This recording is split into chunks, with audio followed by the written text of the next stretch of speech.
Oh, I've just hit record and suddenly got a bit nervous. Today's video was supposed to be me talking about letters of engagement, but it's not going to be. This week, strivex went over £1 million. GoProposal are so supportive of what we're doing. Like, I think sometimes you won't know the impact that you have on people, but I'm having the time of my life doing it. Like, we're on an all-inclusive, all expenses paid holiday crying about the friends that we've made. We had the second highest month of client onboarding we've ever had, and I feel like moments like that just smash everything else out of the water. Oh, I've just hit record and suddenly got a bit nervous. This is an unplanned video. Today's video was supposed to be me talking about letters of engagement, but it's not going to be about me talking about letters of engagement. You guys are going to have to wait. This is episode 4 of the series where I'm bringing you guys behind the scenes into the journey of what it looks like to scale a practice completely organically. We had a little bit of content that went out this week because I have been asked quite a lot recently whether or not our business has been funded by like shareholders, do we have angel investors, or whether or not we just took out loans to scale our business, and the answer was neither, which I definitely feel like growing organically is the like unglamorous way of growing a business. I think lots of people think that the only way to value your business is by exchanging part of it for shareholding. And it was actually a couple of accountants that I met recently were talking to me about the business and said like, oh, well, you know, you've said that you have board meetings. I assume you have a really big board of shareholders. And we were like, no, we don't. Like, me and James are the only shareholders. We have a board because actually we want advisors around us, and we have an incredible group of people who we are so lucky. I'm not going to say that. It's not luck. We have an incredible group of people who love supporting our business because we are doing incredible things. And we have board meetings, but they're not shareholders. They're just an incredible sounding board of people that we have around us to help us make great decisions for the business. So that's been happening this week. Is I've been talking about that for the first time. It went a bit viral as well on Instagram, which is really cool. Obviously been working so hard on social media so much and trying to work out like, what do people want us to be talking about? And that is something that I get asked so many questions about. And the reason I've not really spoken about it before is because when it's been brought up to me, it's almost been with like an air of, not judgment, but I've always been asked it, especially by other accountants. Yeah, when I've had that conversation with other accountants before, it's always come across with an air of like, it isn't possible that you have scaled this organically, and that is why I'm assuming that you've had funding, which I guess is a compliment, but I've always taken it as a bit of a weakness / insecurity, that like people are just like, well, it's not possible that you can do it that way. I'm waffling now. But through talking about how we have completely organically scaled the business this week and having just the most amazing feedback, we also hit another, I promise that not 50% of these videos will just be me sat crying with a coffee in my hand. Yeah, we hit a huge milestone this week. I actually posted it on Instagram, but I don't think I've said it out loud yet, which I think is why I feel a bit emotional. This week, strivex went over £1 million. While I was getting ready this morning, I actually watched the YouTube video where me and James mapped out our journey to 500 clients. So yesterday we hit 750 clients for the first time, which takes us over £1 million for the first time. And I watched this video and me and James like cozied up. I'll link it up here so you can watch it, but me and James cozied up by the fire, and I'd like mapped out a timeline of every single thing that had happened from the start of the business to now, all the way from things that make you feel like a business for the first time. Like, I think we had 250 clients before we actually got a work number that wasn't just connected to James's phone. So I think we had like 5 members of staff before not every single phone call went to James's phone.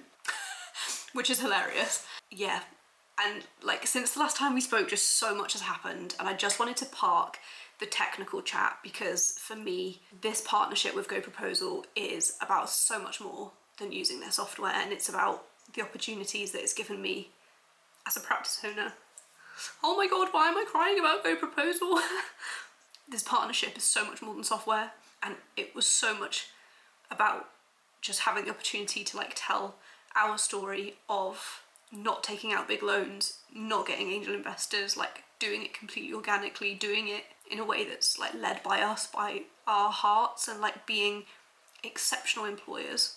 So earlier this year we got announced as one of the top 30 apprenticeship employers in the whole of the UK. We've become this benchmark of what being an exceptional employer looks like in accounting, and 2 weeks ago I won the Breakout Star of the Year with Accounting Excellence, which has been on my vision board for 18 months now, and so every single day for the last 18 months I have sat and looked at a picture of the Accounting Excellence Awards and the PQ Awards, and I'm now actually looking behind the camera at some shelves. James is going to put some shelves up for me behind here to put my awards up, pending a future trophy cabinet, of course. So Accounting Excellence happened, and then we took our team on the workcation, and I always feel like if ever anybody has like been nominated for an award or shortlisted for an award, I'd be really interested. Let me know in the comments. But whenever I have something that's like a tangible recognition of business, so hitting a milestone number of clients or having an award,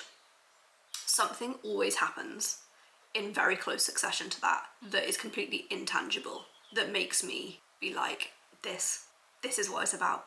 This is what it's about, not this. And that's why for me working with GoProposal just felt so right, because that is their mindset, that's their culture, and the core value alignment between our brands has just been like, they trust me implicitly to sit down with you guys with a coffee and not talk about letters of engagement, because they understand that sometimes this stuff is just more important. So we had the awards and then literally went straight to the airport and flew the team out on the workation, and obviously hitting £1 million, having 750 clients is a huge milestone, but that for me is just a way of measuring impact. And okay, she's gonna absolutely die when I tell you this, so I won't say her name, but we took the Diary of a CEO conversation cards with us on the workation, and there was 12 of us, which was really nice because there was a group of people that like love activities, and then there was a group of us that were just like, let's have deep chats by the pool. And so we were like doing loads of conversation cards as we went through the week, and one of the evenings we were sat chatting, and a lot of it was about, I think the conversation was around what was a conversation that you've had in your life that changed the course of your life forever in a really, really positive way. And we went around the table and so many people said their interview with me and James. And me and James were there like, what? Like, I think sometimes you won't know the impact that you have on people until actually you're in a very open situation where people feel very comfortable to tell you that. So people were going around and they'd said like that it was, you know, their conversation with me and James like did change the directory of their lives, which I completely get. It was an interview, like working with us is a big deal. And then one member of staff was talking about the friends that she's made working here, and she just burst out crying and said like, and I actually really, oh God, I also like thinking or hearing about people being upset makes me upset. She burst out crying, happy tears, and said like, I've always really struggled making friends, and I don't know what it is, but I've always found that like a lot of women in finance say that, like a lot of female accountants and women in finance say that they struggle to make friends. Like, I just don't know why that is, but I've always had a huge correlation between women in finance and women that say they struggle to make friends. And she just burst out crying and said, I have met the best friends here. And I feel like moments like that just smash everything else out of the water. Like when you, like, it's one thing you wholeheartedly believing in what you do, how you do it, and the plans that you've got, but like to see other people believe in it and be like, not only do I know where we're going and I am completely on board, but I'm having the time of my life doing it. Like, we're on an all-inclusive, all expenses paid holiday crying about the friends that we've made and what an incredible group of people we are as a team. And yeah. And so to have just watched the video of us going from 0 to 500 to now be at £1 million is, it's quite crazy. And if anybody else has practices that are bigger than mine or even smaller than mine, if anyone has any advice on like how to just take a minute for yourself and recognize what is going on around you, I would love some tips on that, because I really struggle to be retrospective and to think about that stuff, because it feels like in order to look back I have to stop and stand still and I'm so scared of standing still. Like, I just constantly want to be moving. So if anyone has any tips on how to take a minute, take a breath, and just have a minute with yourself, I would love your tips. Apologies to anyone who's getting whiplash from the camera angle changing like 3 times during this video. The battery keeps dying, so I've just had to change batteries. So I was sat having a coffee this morning and I was thinking, great, you've hit £1 million, so what? If I was consuming your content, what would I want to know?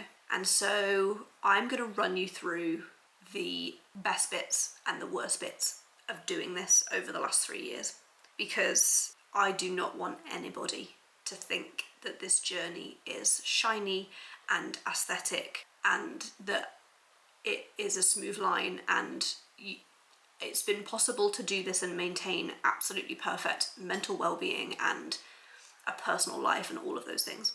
So I'm going to run through the best bits and the worst bits.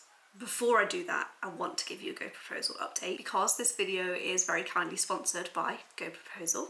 I'm very happily wearing, the guys actually surprised us and sent us, I think they sent us 5 hoodies in the post. They didn't tell us they were doing it. So very happy to be going into a bit of a cold season with lovely. I also don't own any black hoodies and I feel like they're really smart. Like, I'm really enjoying wearing them.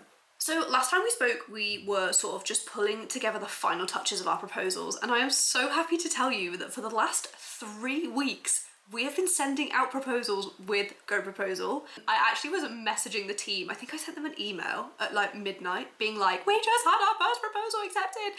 Our first proposal got accepted on GoProposal while all 12 of us were sat around a dinner table on the workcation. So we were in Mallorca and Annabella, who's our BDM, was like, we've had a proposal accepted, and we all did this like massive cheers moment, and it was just such a huge milestone. And I feel like when you're a one-man band, it's so easy to like take a bit of software and just be like, yeah, let's just implement it. And for us, like, it has been a process because it's not just been about implementing the software, it's about me handing it over to somebody else, it's about me stepping back from the quoting side of my business. It has felt a bit slow at times, and that's down to us and processes, and we just have such high standards when it comes to that journey, because that journey has to reflect the rest of the journey as well. So we had our first proposal accepted. We've been quoting for the last 3 weeks. Annabella, BDM, actually had the 2nd highest month of client onboarding we have ever had last month.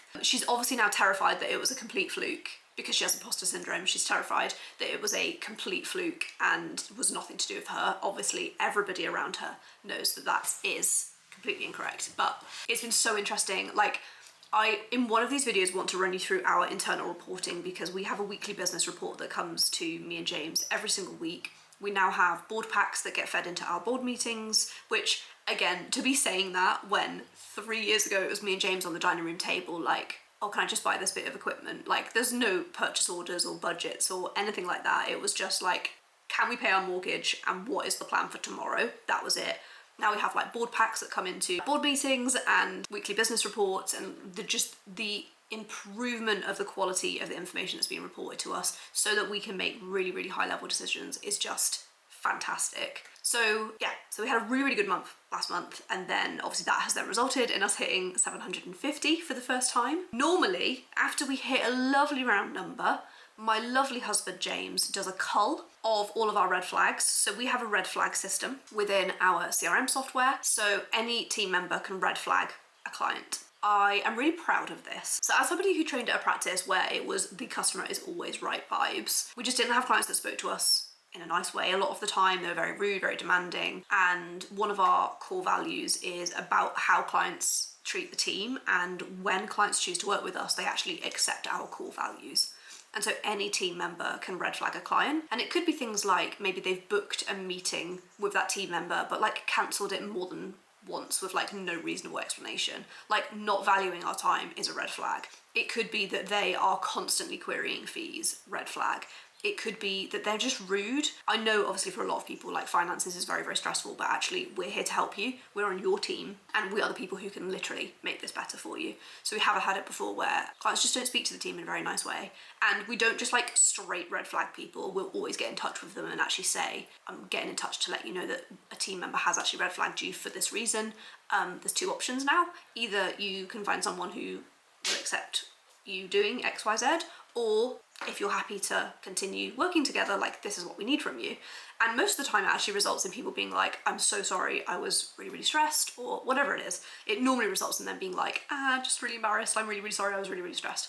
So normally when we hit a round number, my lovely husband James does a cull of the red flags, just to keep the onboarding team and the client gains team on our toes. James does that for us. But yeah, so we've hit a lovely round number. It was actually really incredible because the 750th client came from GoProposal. So like to have GoProposal as part of that moment as well was just incredible. So now all of our proposals are being sent out on GoProposal. Next couple of milestones are going to be implementing letters of engagement so that when a client signs, they're also signing the letter of engagement. And then the next step is going to be to teach the team how to do in financial year client reviews rather than just using GoProposal for new clients. We want to start using it for existing clients as well. And so one of my long-term tasks is to build a process and a method using the support of GoProposal because they've got so many great resources out there to do that too. So I'm going to fly through this because I feel like this video is going to be really, really long anyway. I'm going to start with the bad bit so that we end on a high. That's my shit sandwich method. Okay, I haven't actually planned this as well, so this is literally just going to be like what immediately comes to mind, which I think will be the best bit. Okay, so having scaled from a one-man band on my dining room table with 50 clients to a £1 million company with 750 clients and now nearly 17 full-time members of staff in 3 years, the worst bits are, for me, and I don't want this to sound like a pity party, but I think a lot of you will relate to this. I'm gonna have to put like personal sacrifice very high up that list, and personal sacrifice, £1 million, I get that, but I'm a sensitive soul, and like I take personal losses very seriously, and a lot of the losses that I've had in my life over the last 3 years have actually been my fault in terms of, you know, just not being a great friend or not being available enough for people. And I know a lot of that is just having people who don't get it, but I have lost friends. I have had turbulent relationships with family, and personal loss that I've experienced through running a business has been probably one of the biggest downsides of doing it. And I'm lucky. Like, I get to run the business with my husband. Like, James is literally my best friend. He is the person who showed me what unconditional love is. And so if, you know, like if someone was watching this to be like, should I do it? And I think I'm different. I actually spoke to someone this week who was saying that like she has absolutely amazing friends who are really, really understanding, and they're like friends that she's had for a really, really long time. Whereas I have never really had, I moved during my childhood, and so have never had like those core childhood friendships that have just been in my life forever. I don't have them. And so it could be different if you've got a different friendship group, but I have lost a lot of friends through the process. And I guess a side effect of that is this feels very lonely quite a lot of the time. I think in this instance with the loneliness and the friends, boys are different. Boys are different to girls.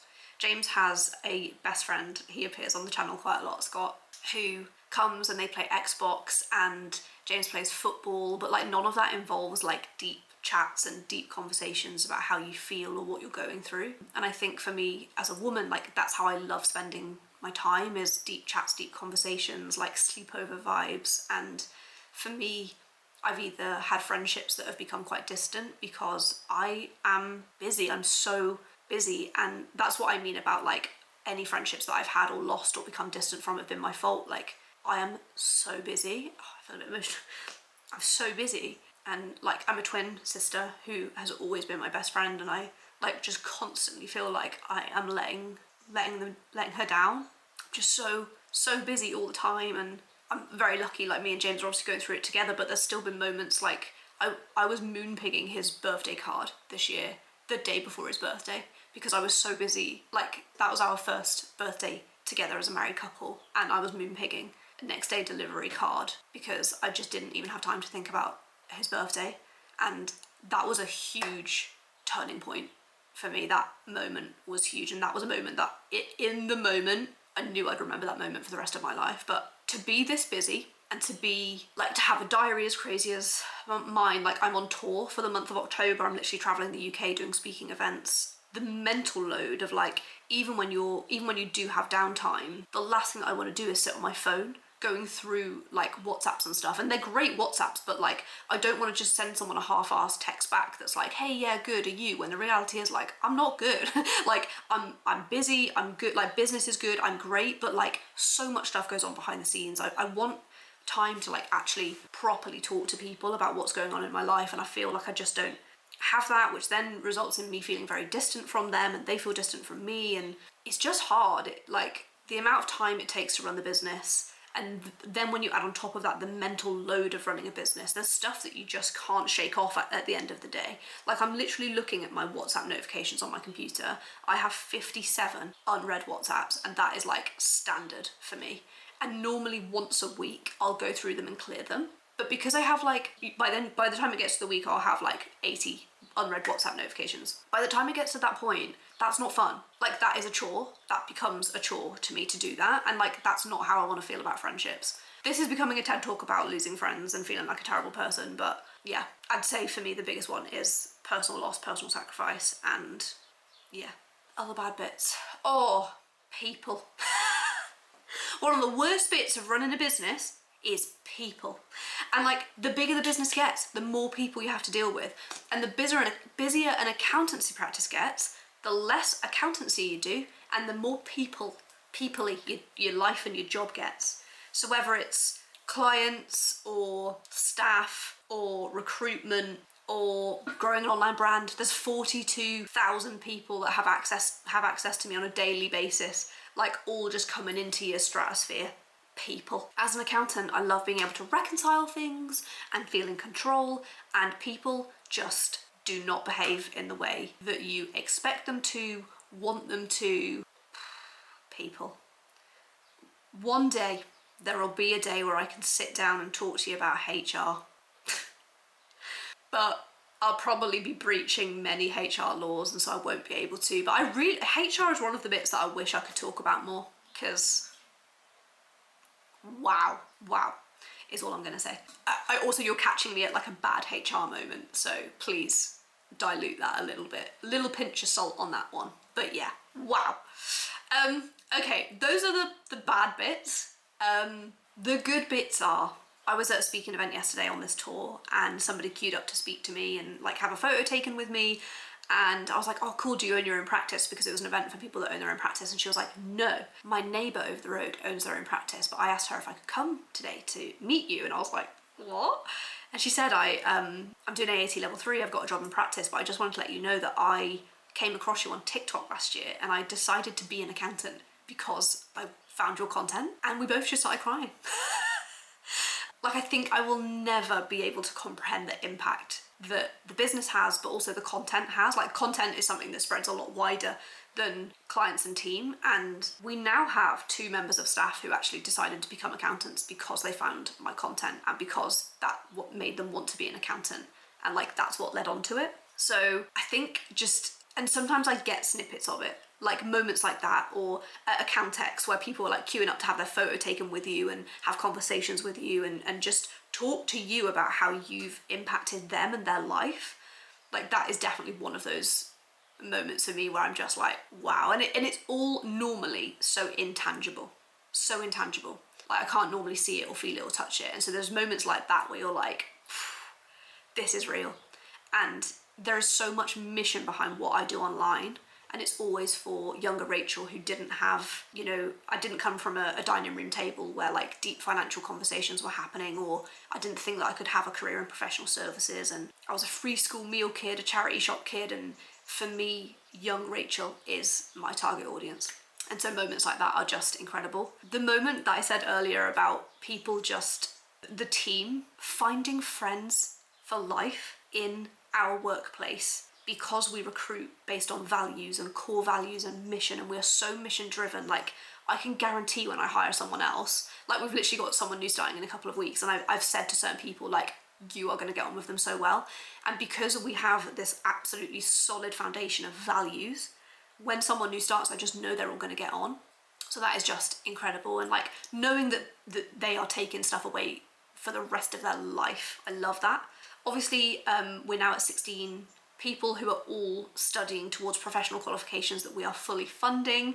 Again, that is stuff that people will never be able to take away from them. Obviously, when you have £1 million business, and that's sort of like strivex accountants is now worth £1 million. I have accountant we have strivex mortgages and strivex audit, like just the accountancy practice is worth £1 million. So obviously there are financial benefits to owning a business. I'd say that's been one of the biggest profoundly impactful bits of my life as somebody who didn't come from money. Like I came from a family that didn't have money, and I was raised very aware of the fact that we didn't have money. That's been a huge change and shift for me as a person, is having to get comfortable talking about things like this and knowing that I'm not opening it up for judgment, I'm opening it up to inspire other people. And then, yeah, yesterday I shared on social media that we'd hit £1 million, and because I think of the money mindset and the way I was raised, I always think that people will come and attack you or like think bad things about you because you're talking about money. And there were so many clients specifically is where I focus. Like lots of the community will celebrate us, people who follow us celebrate us, and other accountants celebrate us, but clients, I feel like clients being like, yes, because it's their money. Do you know what I mean? Like it's their money. Clients celebrating you just hits different, and so many clients were so supportive. But yeah, so I'd say like the financial benefits, the impact that you can have. I'll actually put a little screenshot up here. I got tagged in this LinkedIn post this week by a client who, when he came to us, was like just so overwhelmed with ADHD, with his finances. Like he was in a scary situation financially, and within, I think we've been working together one-to-one for like 3 to 4 months, and this is the stuff that you get out of it. And it just, I think people underestimate what an impact finance can have on your journey as a business owner. So I guess impact, finances, helping people make friends for life, and actually giving them qualifications that will change their life are literally the best bits. Thank you, as always, for coming on the journey with me. I promise technical, engaging content will resume shortly, but I wanted to pop this video in here because I couldn't not talk about it. GoProposal are so supportive of what we're doing. To have hit this milestone with GoProposal as well is just incredible. As always, there are links in the description to this video, so if hearing me talk about GoProposal has made you think this is the time for me, I'm literally creating this content because I wanted to bring you behind the scenes in what implementing GoProposal looks like in a practice. I'm so excited to be spending this time with you. Please let me know in the comments on this accountability 12-month journey that we're on where you are at. I would love to hear from you. Please let me know where you're at, and don't forget to check out GoProposal if you want to find out more.